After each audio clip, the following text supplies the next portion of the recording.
today. Bonjour and welcome everyone. We are so excited to be hosting this conversation. It has been a work in progress for a long time for us to be able to bring some wonderful voices and some great information about a topic that I find to be often really under-discussed, and that is, as you can see, sex trafficking in urban Indian communities. We have some wonderful folks with us who we will introduce here in a couple of minutes. But today I am Jolene Engelking. I am your host, your moderator. I am with the Minnesota Indian Women's Sexual Assault Coalition. And I do also have my wonderful colleague, Rebecca, with us today. And so we will be helping guide this conversation with these wonderful grantees that I provide some technical assistance to, and diving in to think about what does sex trafficking really look like and what makes urban spaces really unique.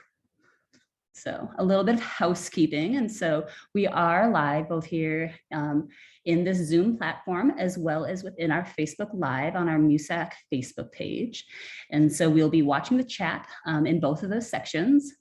So please chat in any kind of questions, thoughts, comments you may have, and we will try to be answering and attuned to all of that as we continue on. We also do have Asl Interpreters on the call. And so for folks in Facebook land, you may only be seeing the PowerPoint and the Asl Interpreter, but we will try to make sure that we're saying who we are as we're speaking and as we're doing our handoffs. And so that is really about what we have for housekeeping for today. Please utilize that chat. And I'm just excited for this conversation that we will be having. All right, as I said, we're just be talking a little bit about the realities of sex trafficking in urban communities and all that entails.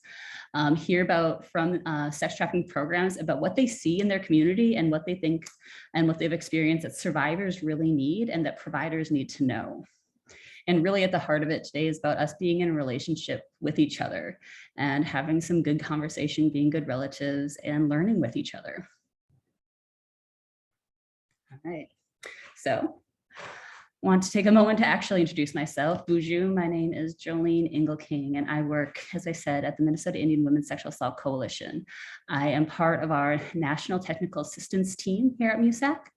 I am Minnesota born and raised, and it is interesting for me to be focusing so much on urban communities when my heart is in the North Country of Minnesota. Well, I did not grow up on my home reservation. I grew up in rural spaces. And so the needs in rural communities are like near and dear to my heart. And now I've been living in a metro area for the past 7 years. And it's still so interesting to me, the similarities and differences that come in Indigenous communities in those two different spaces.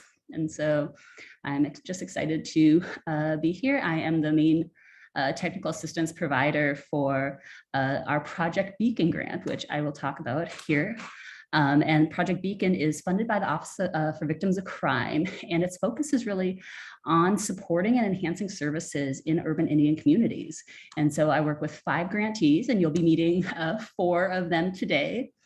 And we really just try to explore and think about what are those unique things to help them set up their services and to really meet the needs of all survivors in their communities. So I'm going to take a pause and say, Rebecca, would you like to introduce yourself to folks? Thank you, Sister Jolie. Hi, everyone. It's Rebecca. I'm Beitha Washday. Good day to you all. I'm really excited for this conversation. I will be in the background in the chat, just listening in and chiming in where I can, but I'm really excited for this time. So Wobula, thank you. Thanks. Yes, thank you so much, Rebecca, for joining us. Rebecca is also part of our National Technical Assistance team and focuses on sex trafficking all across Indian country. And so she has a wealth of information, and she will be our background chat person as well as chiming in whenever she wants. So. All right, so I'm going to hand it over to the panelists to do brief introductions on themselves. So let's start with Listina. Haumitakuyape, Anpetuwashte to everybody. Greetings, relatives. Good afternoon to everybody. My name is Lestina Salmerdassi, and I am the project coordinator for Project Beacon at the Omaha site, and we are located in Omaha, Nebraska. I am an enrolled member of the Sissetuan Wakpetuan Dakota Oyate Nation of North and South Dakota, and I've been working on Project Beacon for the whole life of the grant so far. And I have learned a lot, and I am excited for the panel discussion today. Thank you, Lucina. How about Shayla? Dante, Shayla Beaumont, Nisi Gosselin. Hello, my name is Shayla. I'm the project director for Missoula Project Beacon at Missoula, Montana, housed under All Nations Health Center. And I've worked with Missoula Project Beacon for 2 years, and I'm excited to talk to the community, the public, and just raise awareness on human trafficking in our urban communities. Kititamian, thank you. Elena. Bonjour, my name is Elena Hanks, and I'm located at the Gerald L. Ignace Indian Health Center in Milwaukee, Wisconsin. I'm the project coordinator for Project Beacon here. I am also a clinical therapist, and much of my background and history in clinical work has been rooted in working with survivors of trafficking and other violence-related concerns. Also excited to be here and be part of this conversation. And Genevieve. Oh, no.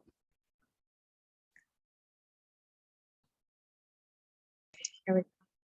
How about now? Yes, we got you. Okay. Good afternoon, everybody. Guatsi Hopa. My name is Genevieve Chavez, and I'm from Albuquerque, New Mexico. I come from the Pueblo of Santa Ana and half Navajo. I am a lead case manager here at First Nations Community Health Source in Albuquerque, New Mexico. I am grateful and honored to be here today to share a lot of the experiences of our actual clientele work that we do for the people here in our metro area and surrounding pueblos. I came to First Nations as a lead case manager in October of 2019, and we continue to work hard and find every source and resource that we can for our clients today. So we are just grateful to be here to share our experiences and hopefully, you know, gain more knowledge so that we can continue the work that we do. Thank you so much, Genevieve. And we do also have another fifth Project Beacon site, and that is Friendship House out of San Francisco. And they were unable to join us on the call today. I did see someone from Friendship House, and did join us within the webinar portion, though. And so thank you so much for joining us, Friendship House. And we are excited to have 4 of our 5 grantees here to talk today. Before we dive deep into our conversation, I did want to do a quick little plug for the fact that the next Project Beacon solicitation is out. So OVC released the Project Beacon fiscal year 22 solicitation just a few weeks ago, and there are, let me see. The goals, as I said, to increase the quantity and quality of services available to assist American Indian, Alaska, Native human trafficking in urban areas. And so there's the 2 purpose areas, which this first one, they're going to be awarding up to 8 grants for people who are doing direct service. So the people who are going to be on the call today. And so to provide the services to meet the health and safety and general welfare of American Indian, Alaska Native individuals around sex trafficking. And so that's going to be going from 5 to 8 grantees is going to be wonderful and exciting, and thinking about the impact that that can have all across Turtle Island will be really exciting. And so if you are in an urban space, or if you know folks who are, please forward along the solicitation. We will put the link in the chat for folks who are interested. The second purpose area is for what I do, which is that training and technical assistance portion. And so, yeah, so the grants are due June 6th, so coming up here quick. But please, if you're interested, please feel free to reach out to this information down there at the bottom for any kind of more information, and we will include the link for the solicitation here in a minute. All right, now it's time for us to get started on our real conversation.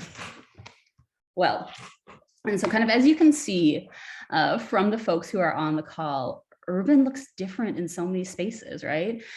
So we have folks from Milwaukee, from Missoula, from Albuquerque, from Omaha, and also with San Francisco. Urban looks different. There is not a monolithic way that it presents and what's unique. And so we want to kind of dive into a little bit about what's unique about urban spaces and also what's really unique about the urban Indian communities within these spaces. And so I kind of just want to put out that first question of to all the panelists of what are the things that you think are important for folks to know about urban Indian communities? What is unique? What is different? And what is really beautiful in those spaces?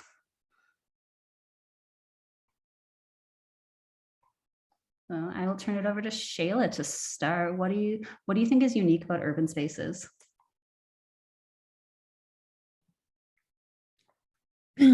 Reflecting on the question, what is unique and what is beautiful, speaking on Missoula, Montana, working with our local organizations at All Nations Health Center, we don't have a shelter on site available, nor do we have a 24-hour advocacy or hotline available. So we definitely outsource and work with the YWCA in Missoula and other hotlines, the Human Trafficking Lifeguard hotline. And one thing unique and beautiful about our collaboration is that they understand that in tribal communities, we don't have a lot of resources available. And they really prioritize out of our service area, tribal nations in Montana. So, and in our urban setting, you know, we just have so much more access to resources, whether that's shelter, legal services, other resources, whether that's medical and other nonprofit. Yeah. I think that there's also sometimes this misconception, you know, that urban areas always have so many more things that are available, which it's a balance, right? I mean, because I've talked to all of the grantees and everyone still has these moments where there's things that, you know, there are issues where transportation is an issue, where beds are an issue, when you're trying to find someplace safe, somebody someplace safe to be at that night. And so I find that to be this universalization that comes even across whether or not in rural, urban, there is sometimes a lack of tangible resources for survivors. How about Jenny? Oh, continue on. I'd love to follow up to that just because in Milwaukee here, we do have a lot of resources that exist. And what we find oftentimes is our survivors are really hesitant to access them. Here in Milwaukee is really known for being very segregated and very black and white in terms of what they see. And a lot of services are really targeted to certain populations. And we find that like a lot of our Native survivors have trouble feeling comfortable in some of these other spaces or feeling connected when they do go to these other services. So, you know, it is a double-edged sword in that we have the services available, they exist, but we find that our people don't often feel like they can use those services. So it really highlights what I think Shayla talked about and the need for partnerships and making sure that we're connected with these other resources. We have these connections in place and it's visible to the community so they can see that, hey, these are trustworthy people. You can be here. You deserve to be here. This is a space for you too.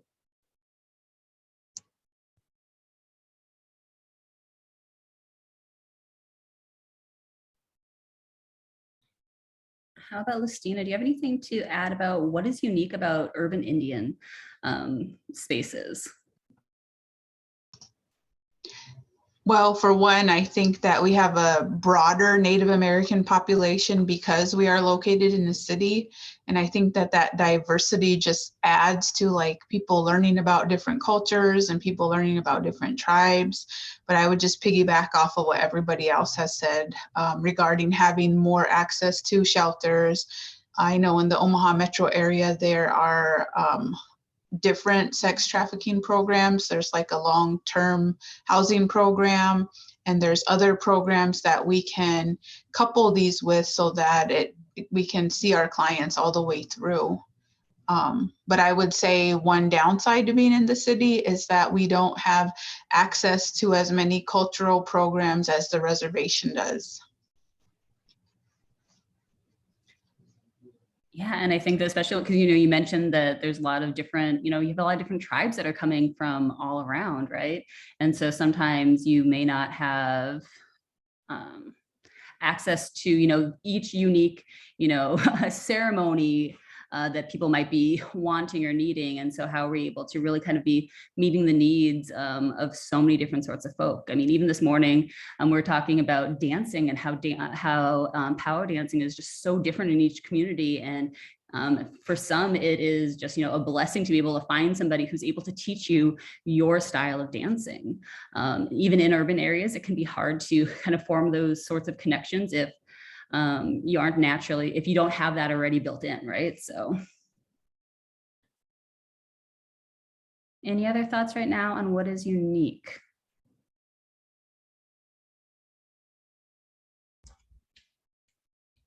Hi, everyone again. I would just like to share that what I find unique in our program is that we're surrounded by 19 pueblos. There's a variety of different types of natives, meaning like Pueblos and Navajos and the urbanized Indians that come from the north, moving down. And then we also have a huge amount of Hispanic that are mixed. It's a lot of mixture. And we as a program here at First Nations are very fortunate to have the services that we do have, to take in a client and to provide them that immediate medical service that they may need and see them all the way through from behavioral health, dental, optometry, WIC, whatever it takes to get them stabilized. We are very fortunate as a program to have that here. And the most beautiful and most fortunate thing that I believe First Nations can offer to anyone out there is we have a traditional wellness program, which provides blessings, which provides cedar blessings. And the great thing about it is that they have staff there in the traditional wellness, and we offer that to any and everyone that wants it. We have a Pueblo healer, we have a Navajo healer, we have someone that is from the Lakota area that is also there to provide that service. And that can be integrated into their case management as far as behavioral health and mental health. And so the traditional healing part of it, that's the beautiful thing that we could offer to our clients. So I just wanted to share that. And I think that's so important. And I mean, because there's also, I know this here in Minnesota is something that I have heard, is that sometimes folks who either grew up fully in urban communities, like who grew up in the cities, or folks who have, moved away from their home tribal lands, that sometimes people feel that they're less than when it comes to their own indigeneity, because they grew up in the city, because they're surrounded by sidewalks and not always so embedded within ceremony and culture. That it can be difficult for folks to really feel that, like, finding their space. And there is sometimes even still, those sentiments that are out there. And I was wondering if anybody here has found ways of navigating through that within their community. And I also want to note the fact that so many of our relatives across Turtle Island may not even know what their home reservation may be, right? And so we're thinking about forced adoption, foster care systems, and how that really tore people away from a sense of knowing their own culture. And so I think that that's also another thing that is really unique in urban communities, is that folks who may not know where their home is can find community. So Anybody have any follow-up to that? In Missoula, we do a lot of work with that, with trying to help them find their cultural identity. Just like you mentioned, you know, a lot of our human trafficking survivors have been involved in the child welfare system and didn't get to grow up around their family or their homeland. And, you know, sometimes enrollment services on the reservation can be tricky, trying to locate who to talk to and what is needed, sorry. So we've definitely helped our clients reach out to enrollment offices, seeing if that is where their enrollment is or where their family ancestry is from, and just also helping them get connected, you know, once we find out where their tribal affiliation is originated or where their family is from.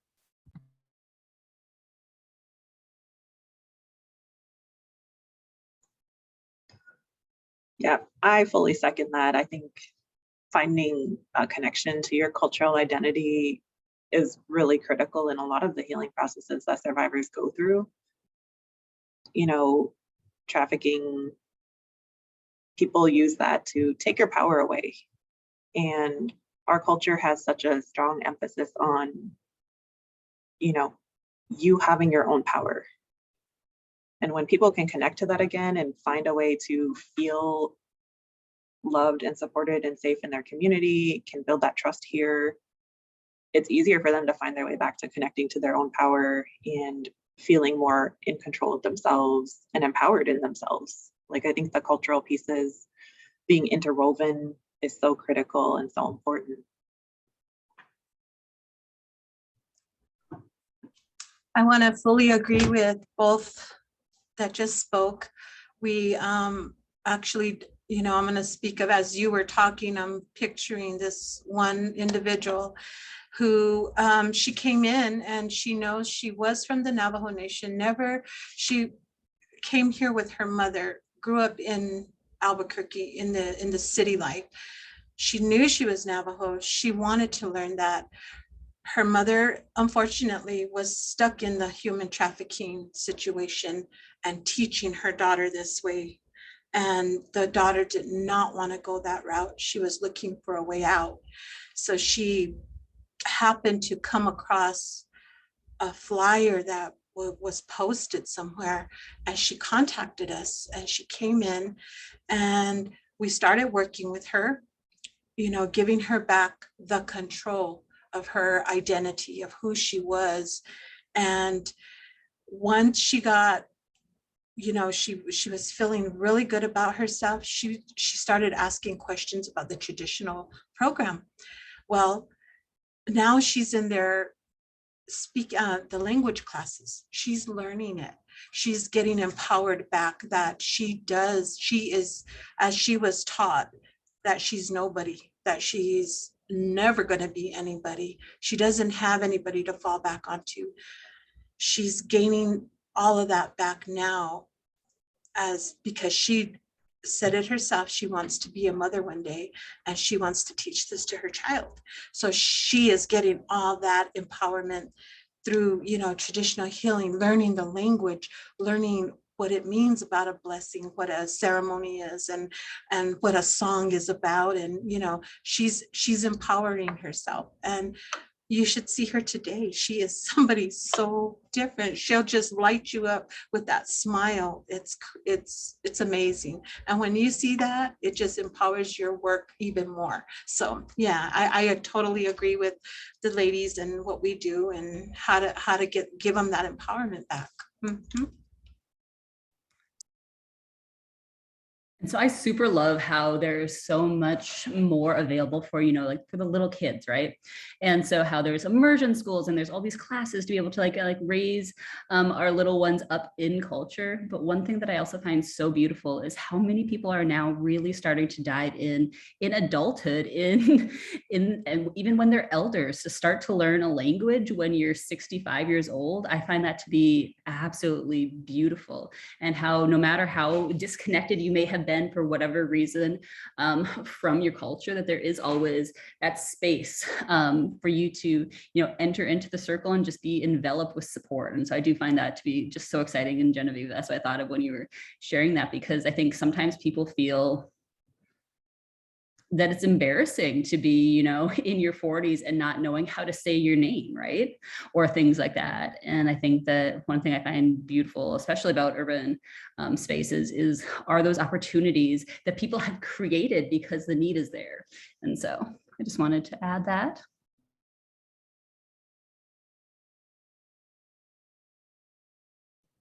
So we've touched on most of these already. These were just my little kind of notes that I wanted to make sure that we talked about. And one is that we didn't actually ever name this, but fact is, across the country, most folks do not live on tribal lands, right? And so many people live in rural and surrounding communities around reservations, but I've seen anywhere from, 60 to 75% of folks actually live in urban communities. And for Project Beacon, urban counts is over 50,000, which is both like small and really big for some of us, right? And so anything over that, and so I think that there is still this, misconception out there about what it means to be Indigenous. And it's often just, these rural isolated communities that are desolate and all these sorts of the negative sides of things. But when so many people do live in these urban communities and they're able to find community and culture within these spaces, and how sometimes even the largest urban communities can seem like small towns once you kind of enter into, somebody's auntie all the time, right? I've even had that happen here in the Twin Cities, and none of my family is from this area necessarily. And so I find that to be really interesting about urban spaces. As well as the fact that numbers are really hard to find. I mean, we've all heard that, Indigenous communities are often, that's something else that is on, that undercounted or erased numbers, as well as are people counting folks who are just enrolled in a federally recognized tribe, or are we now allowing for more folks who identify as, as Black Indigenous or as other sorts of, mixed identities?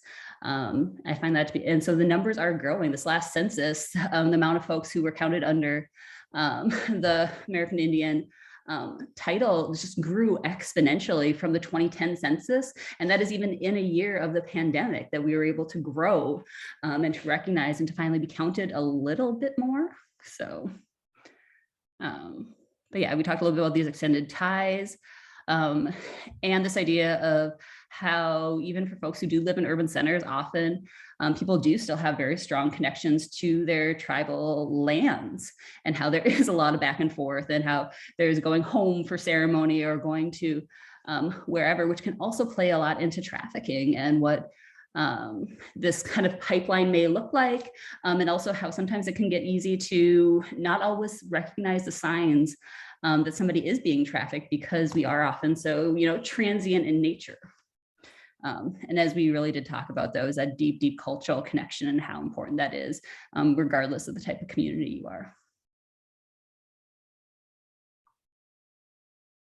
I just wanted this little quote. It's also hard because even though so many folks, live in urban spaces, there's not all that much out there on it, right? There's a fair amount about like urban health. That is one area where I found it to be, beautiful and a really wealth of knowledge out there. It's about how to really kind of be working with some of the health disparities.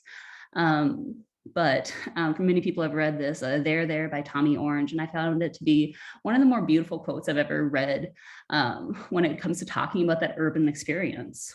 And so it says, "We found one another, started Indian centers, brought out our families and powwows, our dances, our songs, our beadwork. We made art and we made babies and made way for our people to go back and forth between reservation and city.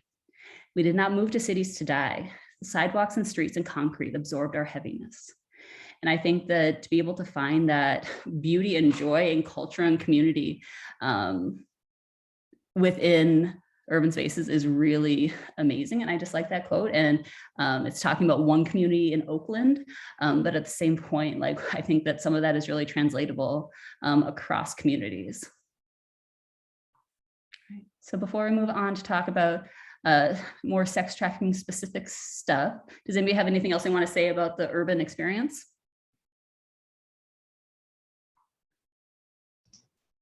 Yeah, I would just like to say that, you know, even though we are in a city, we as natives find a way to find each other.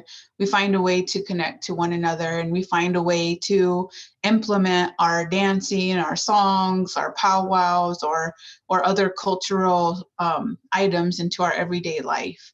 Like wherever we're at, it seems like we find one another, and then we have that feeling of oneness or that feeling of belongingness, and we create that space. And then when new people come along, we just build that. And I think that's a beautiful thing. Thank you so much for that, Listina. All right, I am actually going to stop my screen share right now. And so I can see everybody's faces at one time. Let me do, there we go. All right. So now kind of the heart of what we were really wanting to talk about. So we talked a little bit about urban, because I do think that having that setting of urbanity is really important and key to all the beautiful work that you all do, right? And so you were all chosen as grantees under OVC's Project Beacon because of your location and because of the fact that, you know, folks really need to be able to find a safe space when they're being sex trafficked, so we could develop and have flourishing, you know, services for folks. But I want to talk a little bit about, what does trafficking really look like within your community, or within urban spaces in general, that you found that may be different than how it might be, you know, on the reservation or in other spaces. And so I'm going to turn it over to you, Elena, about what does trafficking look like?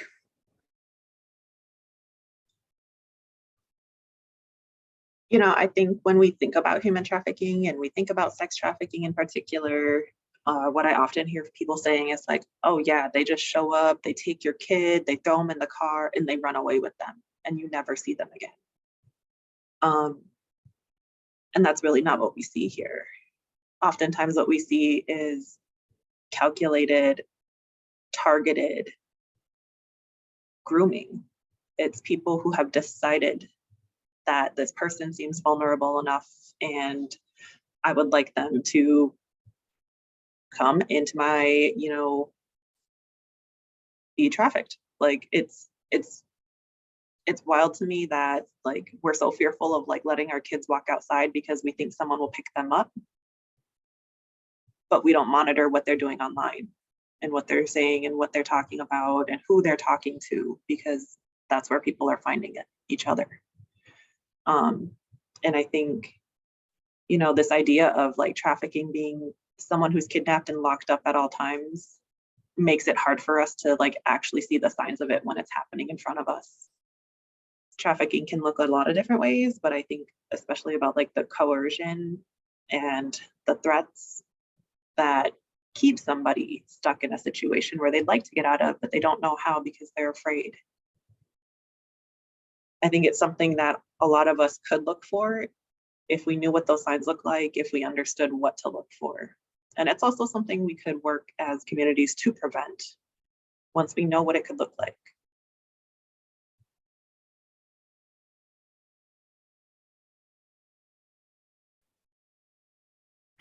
Thank you for that. And I think that all of that is true. And I think that, yeah, thinking about the grooming, and I mean, I think we had a conversation before about the idea of it, how it's systemically happening, right? Like it's not an accident. It's not something that just kind of happens. And there are deep-rooted reasons why, and how it's able to be maintained, how these systems are able to be maintained, or how people are able to get away with doing things. Oh, absolutely. When you think about like kids going into care, they're systematically taken away from their families. And the minute a child goes into care, they're more vulnerable. You don't have the same protections. And when we see these massive numbers of kids in care, especially Native kids in urban areas, along with these massive numbers of kids in foster care, we have very low numbers of Native foster homes to protect them. People target Native people for a reason. We are more vulnerable. We are a targeted population. I think there's several like MIW related films and documentaries where they talk about us being prey, like, and that always strikes me because I feel like it's very true. We are targeted, and I think that's why it's just so critical that Project Beacon exists, that these services are available, that people have access to get out of that life. And then just going off of what Elena said, you know, educating our communities to prevent or to create stronger response plans, and just battling those misconceptions, right? Like we all, there's a huge misconception that Elena touched on where you have to be kidnapped to be trafficked, which is not the case. You know, we have families trafficking family members, friends trafficking friends, and just educating our community members and our organizations, like what does that look like? What do those situations look like? And just battling those misconceptions so we can identify how human trafficking really looks. And you know how it goes so underreported, but I feel like one thing that could help decrease underreporting is just educating in what human trafficking in urban cities really does look like. And it's not always just someone being kidnapped and taken away. It also happens to our older women too. Even some of our elders are being trafficked by family members, and just kind of showing the different situations and what trafficking looks like.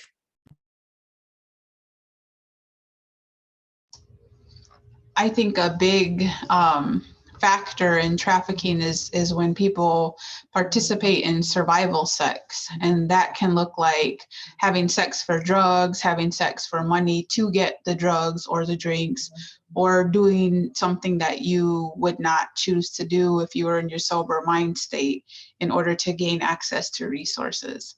I think that a lot of people don't like to talk about that because nobody wants to admit, yeah, I slept with this woman or man who I'm ashamed to even say that I did that, but they offered me a place to stay, or they were feeding me. I didn't have anywhere to go and I didn't want to be on the street, so I went with them.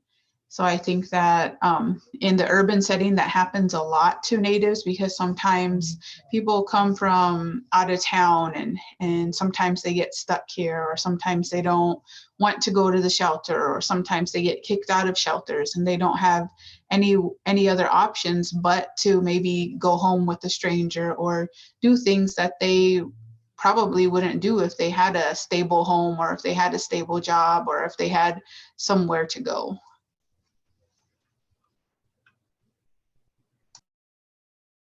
And just like Tammy Skina, sorry, I'm so sorry if I pronounce your last name wrong, Tammy Skina, how she asked about the lateral violence, and just like what Lucina was saying, I feel like that has a lot to do with it, the lateral violence, because you know, a lot of our laws are still in that victim blaming phase, like, well, you chose to do that, it was, you know, you participated in that act, but you know, survival sex and what I was going with that lateral violence, like maybe they don't want to go to the shelters or report just because they don't feel like they want to be shamed or victim blamed. And I feel like that's where a lot of our education and awareness could battle that.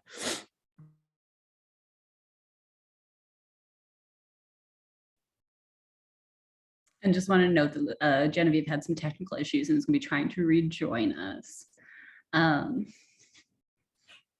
Yeah, and so for me, I think one of the interesting things is really that idea of how are we, when the public has that misconception, you know, we, like, as Elena had named, this idea of the stranger abductions, which do happen. And I think we can all be well aware that trafficking can happen in that way, right? But if that's what people are always afraid of and that's what they're looking for, how do we train our community and educate our community and our responders, our law enforcement, our health providers, all of these people in what trafficking can really look like? And so Could any of you say a little bit more about what trafficking really looks like kind of within your community, both either within that digital space that was mentioned, or just how you're able to be,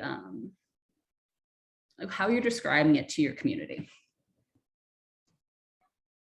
So I think one of the things that we did that was really important because like Genevieve was talking about, we're also a whole health center. So we see primary, medical, dental, physical therapy, we have a fitness center, and then we have this like wide range of behavioral health programs and community programming, cultural stuff. So I think one of the really critical pieces for our center was really training everybody in the clinic to understand basics of human trafficking, signs of human trafficking, and making sure that all of our providers know to look for these subtle power and control dynamics when people walk into a room. Being aware of like, if somebody is answering questions for a patient and the patient seems very quiet, disoriented, disconnected, knowing that that may be an indicator. And this would be a good time to pull that person aside and talk to them and find out if they would like support. I think we're not going to see survivors coming through the doors specifically looking for Project Beacon when they're in the thick of it, right? In order to get out of a life like that, it does take trust building, but we're probably going to see them come in through medical. They're going to come first for dental. They're going to show up for these appointments because your medical issues are probably a lot more pressing at this time than your behavioral health issues. And you may not identify yourself as a survivor of trafficking at this point either. I think that's the other thing is, you know, when people are experiencing some of these things, they might say, no, I chose to do sex work. I made that decision because I needed X, Y, Z. And they may not realize that that coercion was there and was present. They may not recognize that they didn't really have that much of a choice when people were holding what they needed hostage, right? Like Listina was saying, survival sex. And I think that's what we see a lot of is that coercion and that inability to like really see what was happening to you until you've had time to like step out of that and start gaining access to resources and being more empowered. But oftentimes when people are coming through with these histories, they come through medical.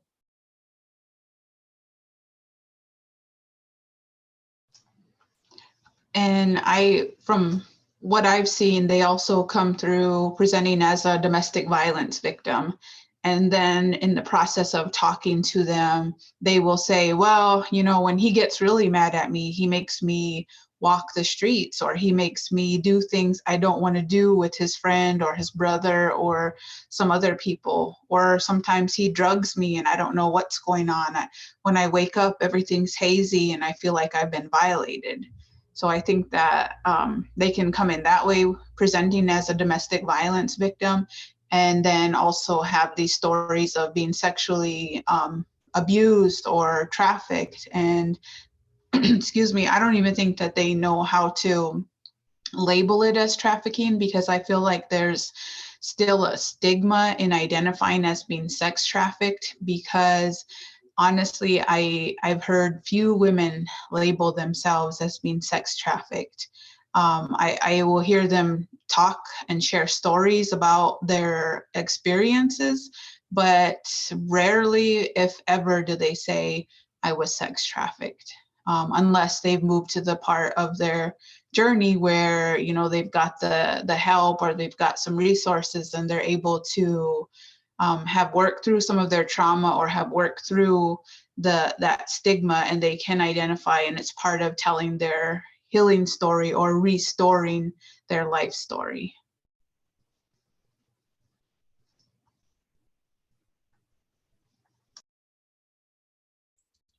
Here in Albuquerque, we see an array of different types of what they view themselves as.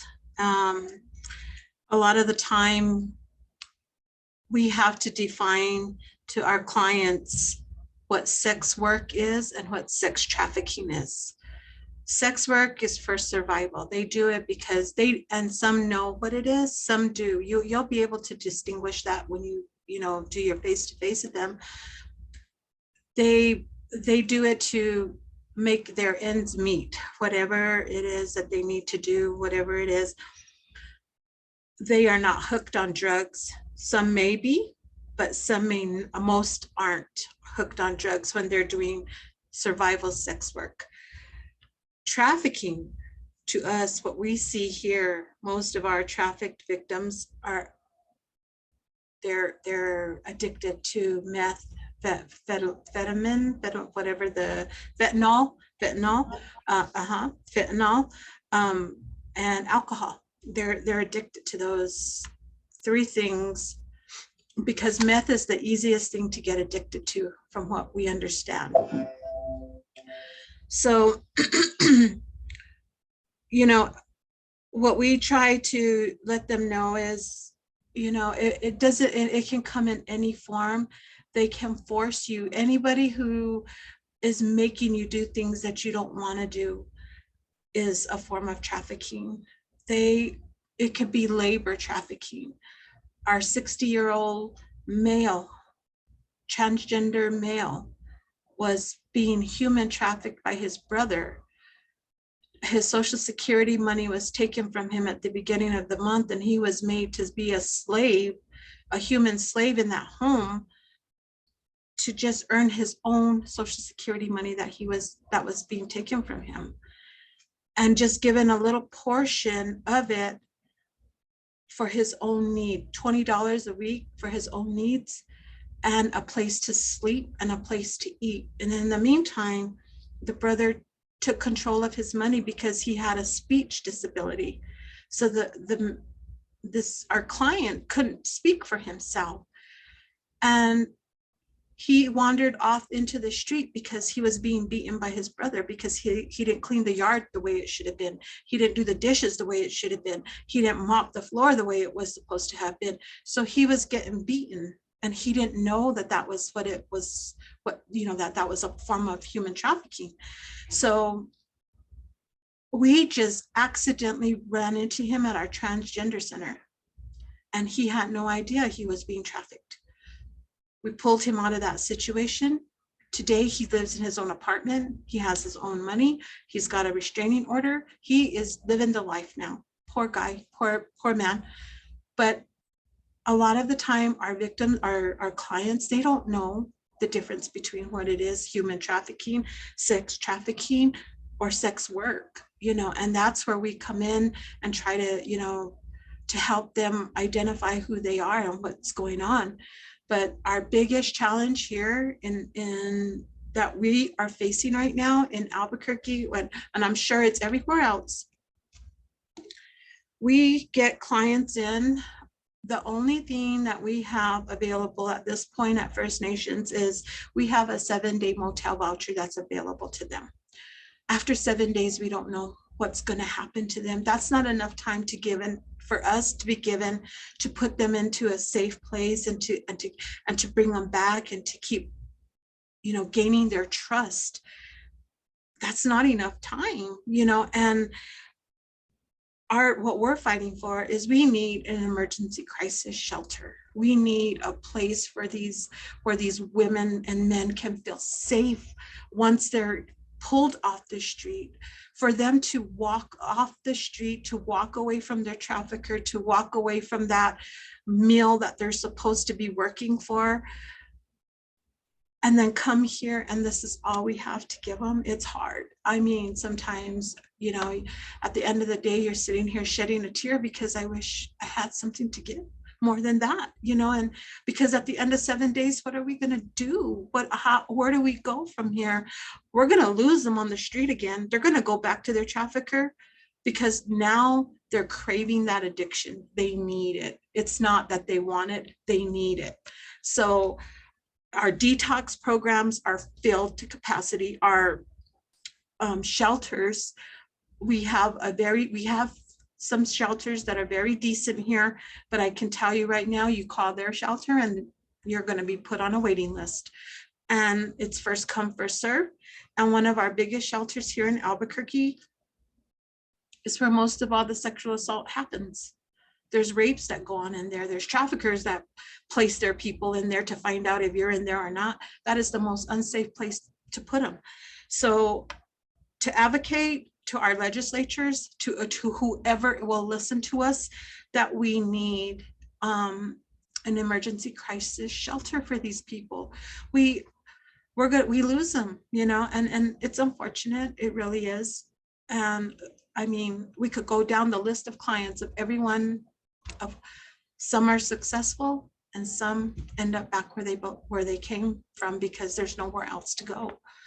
And so that's what we have a challenge with, just being able to define what sex work and what sex trafficking is to an individual is a big difference here. I mean, we got to do that. We got to spread the word of what it is, because a lot of the time they don't even know they're being trafficked.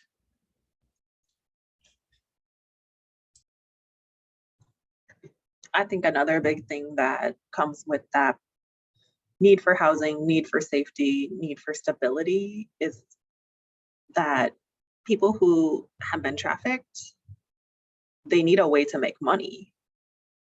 Like, you need a job, you need skills, you need your records need to be cleared, because you can't get a job when you have this history of prostitution or, you know, trafficking yourself. Here in Milwaukee, we work with the Legal Action of Wisconsin to help work on like expunging records for people. But really, people who have gone through something like trafficking, they need a way to make tangible money, real money. Like, they need a job and they need something that gives them purpose again. Like, I think there's a big piece around like, I need to make meaning of my life and what happened. Here at GLIC, we talk all the time about survivors who want to help other survivors, typically after they've gone through this and come out the other side and feel strong and empowered.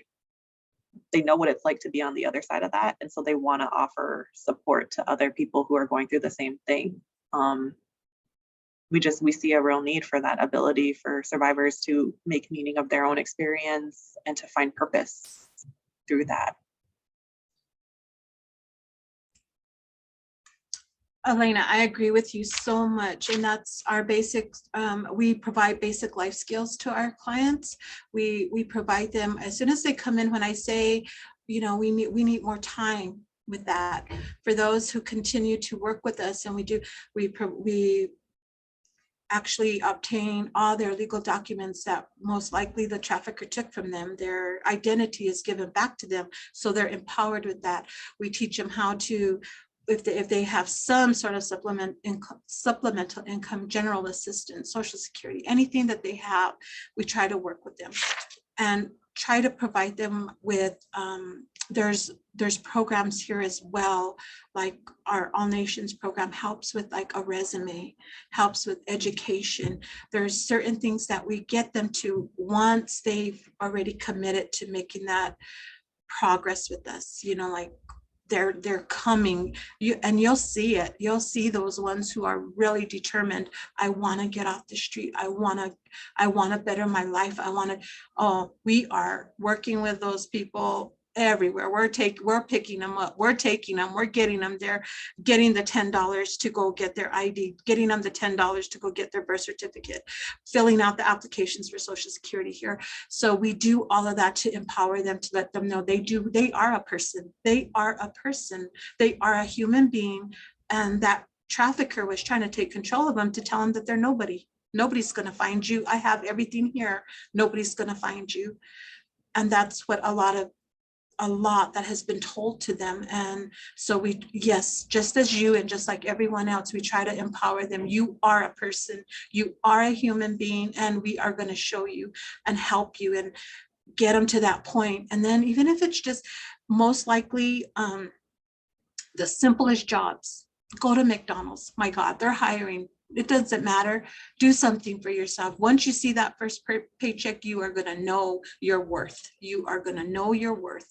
And, you know, we got them into Goodwill, you know, folding clothes, doing simple little things, because a lot of the times these people they have a mental disability because of what they've been told, how they were controlled. So yes, we do. We work with them. We teach them these basic life skills before we set them off onto their own, and that's what we try to do. But sometimes we lose them in that range because they have nowhere else to go. That's what I was speaking of. And yeah, I agree with you.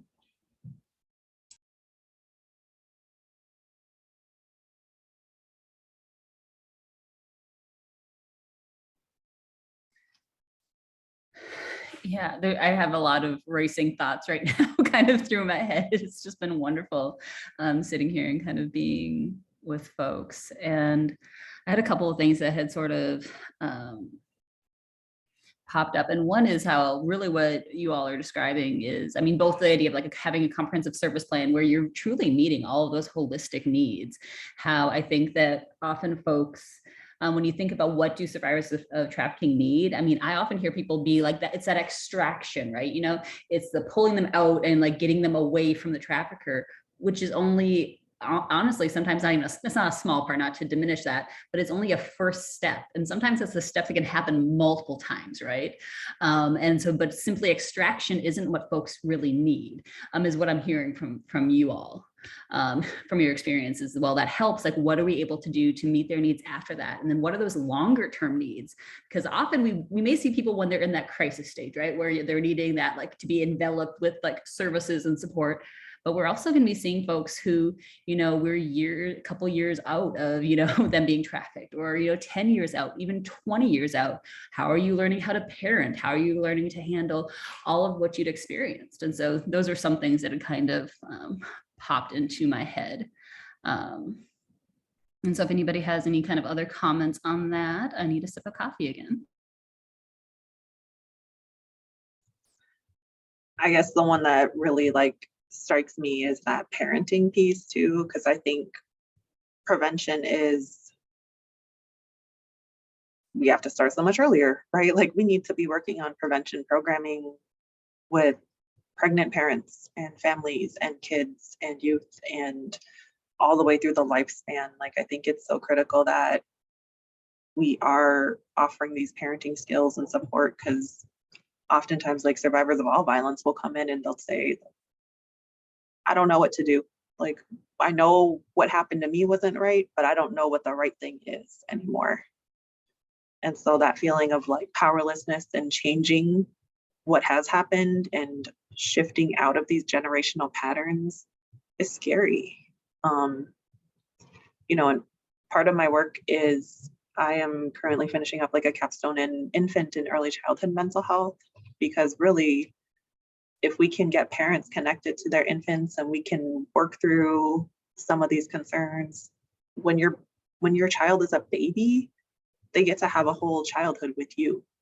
They get to have a whole childhood with the healed version of you, and they get the opportunity to like enjoy it, and you get the opportunity to enjoy them. I know here in our community, a big step that folks are taking is more of that like parent support. I think during COVID, a lot of parents really struggled.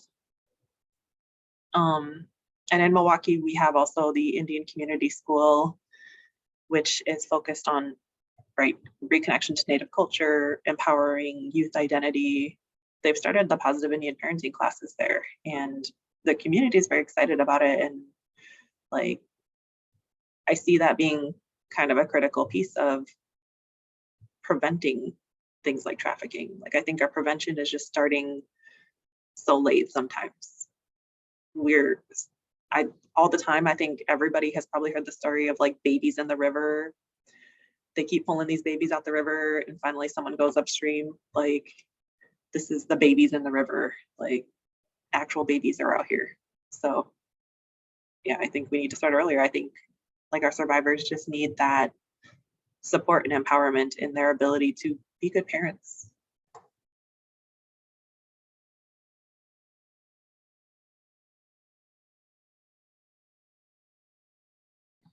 And then what Elena and Genevieve touched on, like, you know, just expanding those resources, you know, we help them during that moment of crisis. And, you know, just the health disparities and the mental emotional disparities human trafficking brings, like, how do we make long-term resources more sustainable? You know, we've talked about parenting and prevention and just the high amount of PTSD that our survivors experience. And just helping them along the way. You know, healing's a process, just from getting them to safe housing. You know, it's not just gonna solve the issue right then and there, but just being along and creating more resources for cultural or sustainability, like healthy parenting and how to feel safe and supported in a job and keep moving forward with those skills.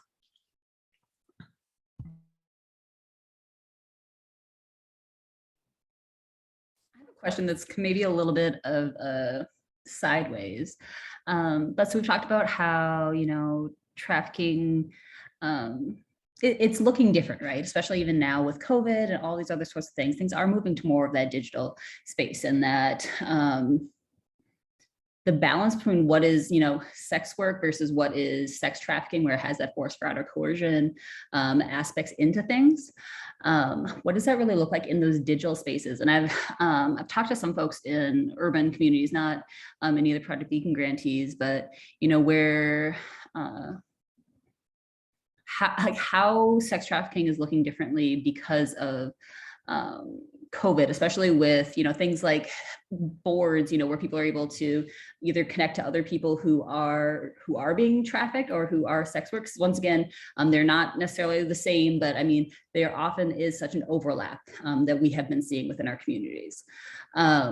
But so how people are able to be safe within their spaces and how they're able to connect with each other, but also how are programs able to be connecting and doing outreach when so much of things are happening in a digital space. I know that while some of your programs are doing, you know, street outreach, that can also be very different when things are being facilitated online. I was wondering if you had any advice for folks or things that you've learned or things that you're still questioning or wanting more about.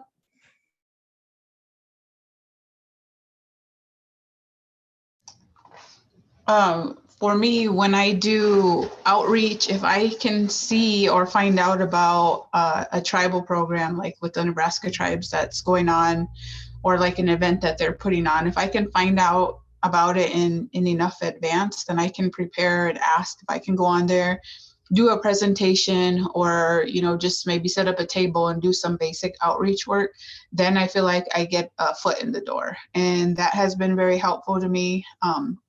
Setting up like online talking circles through Zoom has been very helpful, and it helps us all to stay connected during this pandemic. And it also helps us to reach out to more people. So I think that that's all worked out. And with the weather changing, we're able to go outside and do events like we did. Well, I went to a couple May 5th events that were outdoors, and I feel like people felt more comfortable to gather outdoors, even though COVID is still going on and this pandemic is still going on. I felt like people wanted to come out more because we haven't been doing much, and because people have like been inside for the majority of this pandemic. So I think the more that we can offer like the street outreach events, and the more that we can go into communities and just make a space or set up a space and let people know what we offer, the more outreach and the more people are going to come to us and ask us for help or ask us for assistance in doing their own events, because that's been my experience.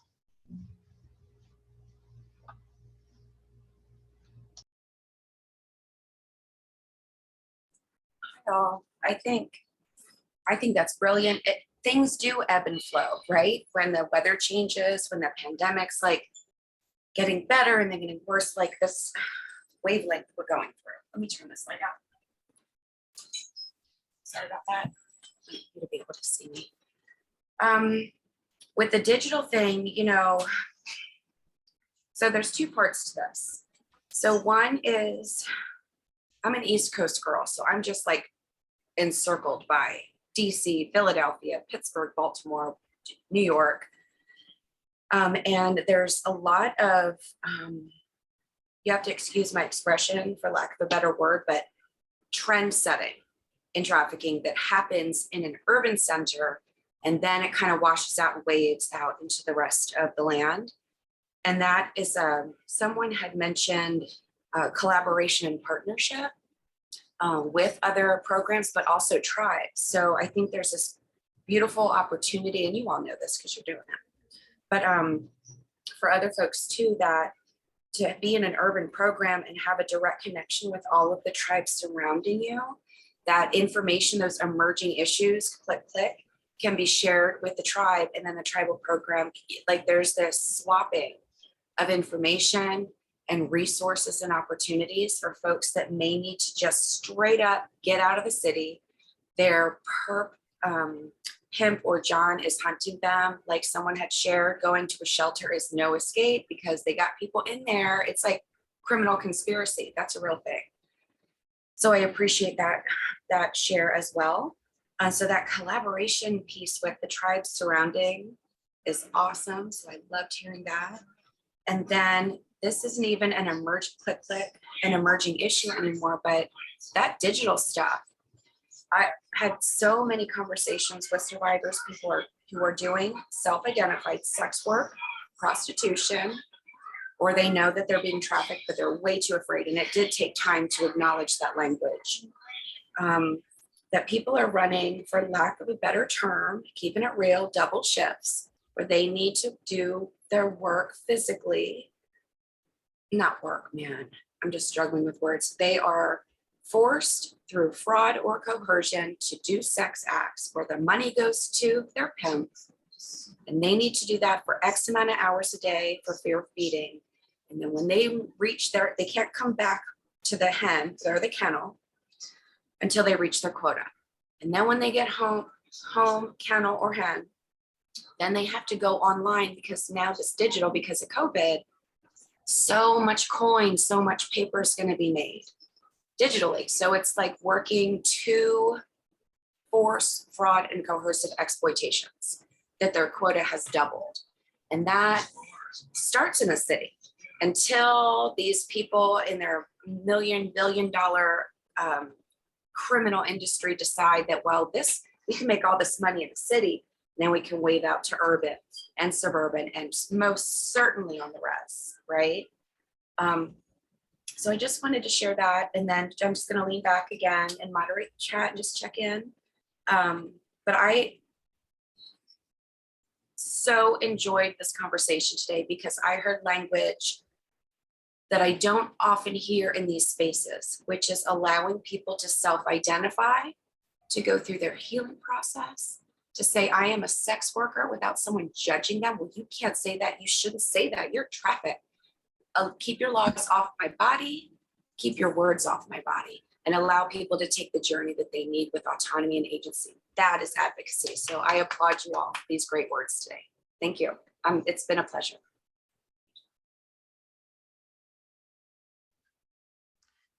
I just wanted to touch real quick on going back to Elena's conversation about prevention, and Lestina with the outreach, and Shayla, all the outreaches. They are so important because that does get your foot into the door to a lot of things. Our program got invited to a Native American Training Institute conference that was held like last month. And through that, we've already been invited to like 6 different places to come do presentations. And once you start doing that, the prevention begins. We're going to Santa Fe Indian School. That's a high school.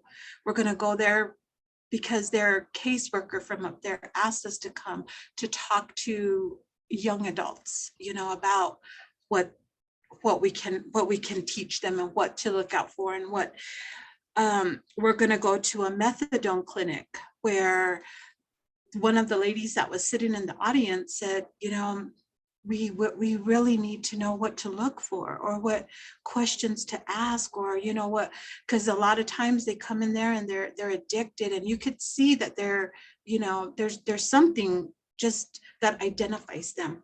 So we're going to go do a presentation with them at a methadone clinic. We got asked to go to Window Rock, Arizona to present for the MIWSAC tribunal focus work that they were doing out there. It has opened so many doors, ladies, and what we can bring to the table to help educate people, that's where all the prevention starts. It starts there, and it's just, it's wonderful. But I really wanted to also share this really quickly because of the what we worked with not too long ago with the AG's office. It wasn't even something that we do, but we got them involved anyway.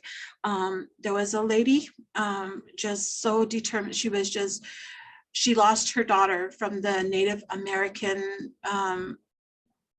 community, something, her Naka, it's called Naka School. It's a Native American charter school. Her 15-year-old daughter was communicating with a 40-year-old man from Chicago on a PlayStation. The Xbox is what it was. He came out here, met her at the school, and took her to Chicago. Mom was looking for it. Thank God they found her. She returned safely, but this is how we gotta spread that word to everyone, that these predators, these traffickers, they're soliciting our kids in every which way that they can. Xbox, PlayStation, social media. We got to monitor our kids and see what's happening, you know, because that's where they're at. They're preying on them. They are preying on them, and they're gonna lure them with all the extravagance of, I'll take you here. And they're 15-year-olds. We're talking 15 and 16-year-olds. I'm gonna take you here. I'll buy you this. They may be coming from a home that's struggling. We don't know. You know, oh my God, I want something like that. And then they're going to go. And that's what happened to this young girl. And thank God,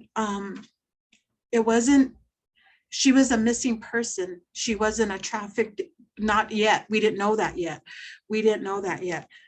It did end up to be a trafficking situation. However, it was just a mom so in distress looking for her 15-year-old daughter. And we got the the Attorney General's office involved. The detectives came, they interviewed, they did their work. And then it took them a month, but she got returned home. They found her. So prevention is the key to a lot of this, you know, and just hope and pray we can get that word out there.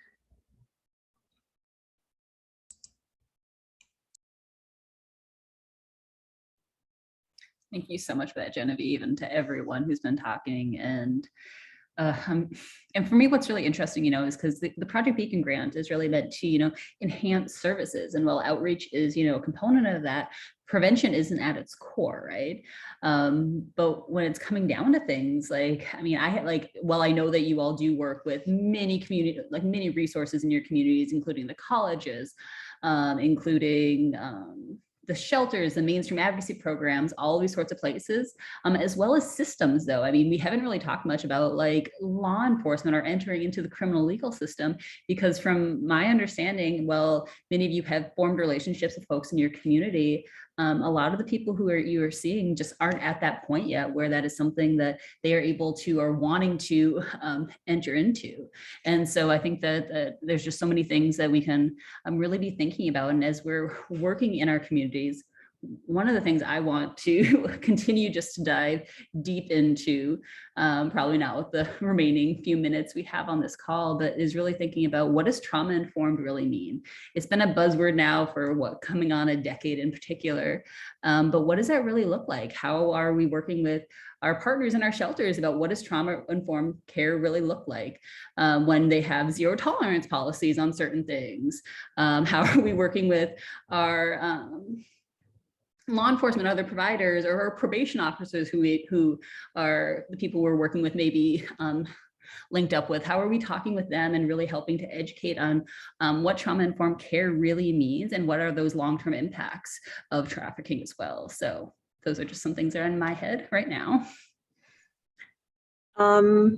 I think when we think about trauma informed, it was really critical that the whole clinic be on the same page about this, that everyone understands we take a harm reduction approach when we're working with people in behavioral health, right? We're not going to have you drop UAs or do breathalyzers or things like that as you come in just to be seen for something you are seeking support for. And one of our partners, I really love their model because they are very low barrier. If you walk in there and you need to take a shower, utilize their warming room, get a meal, talk to somebody, they're not going to require that you fill out an intake packet, that you give them your name and social security number and all of that information that may be damaging for them, may be harmful. You're welcome in that space. It's very, very low barrier. And they take the same approach of like, we're here for you to provide what you need. And when you're ready for more, we can give you more. I think this population in particular can be a little skittish about seeking services, just unsure. They don't know that they can trust you. And that makes sense. And you should be careful about what you do. If you have been trafficked, somebody has violated you in so many ways that, you know, it makes sense that your guard is up around everybody. You have to understand it. You just have to. And so sitting back, giving people the time they need, like here in our clinic, as a clinical therapist, I see most of our patients come through. And typically at some point, there's a no-show policy that exists for most clinics. And after, 2-3 no-shows, you can't come back for, like 6 months or whatever. I don't follow that policy with our survivors. I just don't. I can't because then they wouldn't come back ever. And what good would that do? We have to recognize that it takes that time for them to build the trust and to want to be part of this community and to trust that this community will give them that same love and trust back. So trauma-informed care, I think, really means you have to take your time with people. Thank you so much for that, Elena. And so I would love to just do a quick little go around and maybe has any kind of final thoughts or things that you'd really like for, folks to know. I would love for you to share that. So how about we start with Shayla? Do you want to just do a little? Yeah, how Elena was talking about low barrier resources. And I feel like when we think of trauma-informed work, really educating on that trauma piece, there does come a trauma bond. Leaving does take a process, and just like the policy, 3 no-shows and you're not welcome back. I feel, with our clients, healing and finding a safe space is a process. Trauma bonding is a real thing. And even just communicating to our law enforcement and first responders of how trauma looks. I had a Two-Spirit client reach out to me, and she was being trafficked in a shelter in Billings and escaped here, and her traffickers had followed her. And she was brave enough to show who her trafficker was. And the police officer told us, no, she's drunk, she's high, when really it was just a trauma response, right? She was scared, she was in fear for her life, her emotions, she was just, not in a good space. I mean, she was in fear for her life. And when we talk about, I had a point, sorry, I kind of lost it going on. Explaining those vulnerabilities and why they are targeted, and resorting back to that low barrier. A lot of our survivors have criminal records, or drug addiction is a huge vulnerability in human trafficking. Our traffickers target that, or drug addiction is a tool used in trafficking. And when I think of trauma-informed, like just being kind and treating them as people, and in our policies, I feel like we have a lot of growing to do, even in our trauma-informed policies. And when Elena said, when we have survivors who are reluctant to reach out for services, just voicing that we believe them, they're in a safe space, we're not here to incriminate them, even though, you know, sometimes their traffickers do get them incriminated or do get charges brought upon them just due to their exploitation. And how do we make our policies and our rules and procedures accommodate those high vulnerabilities? Or instead of incriminating them and blaming them, how can we heal our survivors and give them the proper resources and make them feel welcomed 100% all the time?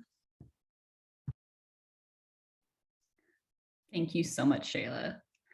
How about Listina? Any final comments? I agree with everything that Shayla said. I think sometimes too, we have to meet them where they're at. And sometimes that may not look like in a formal office setting, like we may have to go wherever they are at, as long as it's in a safe environment, or meet with them over Zoom, whichever they feel safest at. But I think like one of the main priorities is to give them that space where they feel safe. Like they can come and sit with me, or we can go for coffee, or however that looks like, as long as they feel safe and they feel secure, and they're going to be able to openly talk about whatever they want to talk about. Because I think that, you know, we're not going to get a victim in and they're going to immediately start self-disclosing all these things. Like there's a process to building that trust. There's a process to helping them, and there's a process to eventually like getting to some of their traumas, or, you know, sometimes it's just meeting their basic needs that they want. But whatever it is, like I feel like we've also kind of gone above and beyond for some of them. Like if we couldn't help them with a need, we would take them to an agency that could, but we've personally took them there, or I personally gave them some supplies that they needed that maybe that their person wasn't giving them, or they didn't have. So I would get whatever I could round up, like in our treatment setting, and give it to them. And sometimes they would call back or come back, and sometimes they wouldn't. So, you know, I just want them to always feel like we are here to help them, and that they can reach out to us when they need services or when they want to talk or whatever it may be. So I always want to leave that door open, and, you know, just leave on a warm note whenever, you know, our meeting ends, or whenever they're given that warm handoff to the next facility or the next community organization. Thank you, Listina. Genevieve, any final thoughts? Yeah, I guess I'm just gonna, you know, agree with everyone else on the trauma-informed care. There's, you know, that's one of our things. I have 2 case managers that I oversee, and that's one of the main enforces that we have, is that we need to treat these people like human beings. We got to come down and to look at them and what they've been through. We can read all about it. We can, you know, try to educate, but what it comes down to is your passion for the work that you do. You know, you really got to feel that for them. And then, you know, when you get to a certain point, you know, like we do have a policy as well, 3 no-shows, and it's not that they're not welcome back, but then we will close them. We'll just close their case out. And then we do let them know that we have to, because it's part of our policies, and once we admit them into the program, you know, it doesn't mean that we're not gonna, that door will always be open to you. You can always come back when you want. It just means that maybe 3 times you forgot, but the 4th time you're going to remember and you're going to come back, you know, and we just keep letting them. And it takes about 8 times. We're seeing that it could take about 8 times for them to actually, you know, get back on track. And that's okay. We're still here. We can close them. We can't. And I'm sorry, Jolene, I know. We can't count them as a number. Like we say, you know, they're part of a number. They're not. They're human being, and we welcome them in 7, 8 times, whatever it takes. we will still welcome them in. But we at some point in time down the line, we do, teaching them the basic skills that they need to learn to survive out there. Sometimes we have to be a little bit, not aggressive, but assertive. We're taking the time to go check out a vehicle, an agency vehicle, fill it up, go get you. You have to be ready. We got to get you there. We got to do this. We're doing this together. We're doing it together. It's not you, or we. It's always we and us. And, we're together now. So we try as hard as we can to let them know, and building that trust with them is one of the best things to have. That way, that they'll come back. They will come back. And, we've had to be a little bit assertive with some, but yet they'll still come back, and it's okay. So I just wanted to share that. It's going to be okay. Where not every client is a success story, but where at least they know we're there. I think that's the biggest point too, is that they know we're here. So I just want to share that mindfulness, loving kindness, and just being happy with what you wanted, what we're doing makes a big difference. Okay, thank you. It was so wonderful, Genevieve. Elena, any final thoughts? Perfect. I knew that you just taught. I'm like, I didn't know if I was counting within that or not. So, but thank you for all that you've shared today. And before I do my little wrap up, Rebecca, do you have any final closing thoughts you'd like to say to folks?